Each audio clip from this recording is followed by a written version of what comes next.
Tonight, growing concern inside the White House, stemming from what appeared to be an unusual living arrangement. EPA Administrator Scott Pruitt reportedly paid $50 a night to live in a Washington apartment partially owned by the wife of a top energy lobbyist last year, under terms that allowed him to pay only for the nights he stayed there instead of a monthly rent. And late this afternoon, another revelation. According to ABC News, last year, Pruitt's security detail broke down the glass panel front door of that condo when the administrator was not reachable.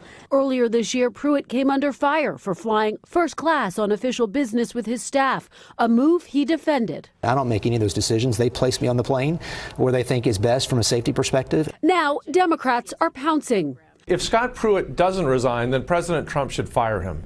This is not good for citizens' confidence in our government.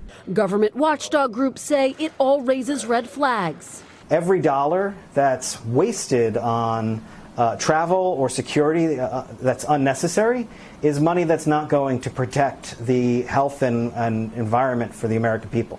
Ethical questions have dogged other Trump cabinet secretaries. Former VA Secretary David Shulkin coming under scrutiny for an official trip to Europe that was mixed with personal activities. And Housing Secretary Dr. Ben Carson testified about spending taxpayer money on more than $30,000 for office furniture, an order he ultimately canceled.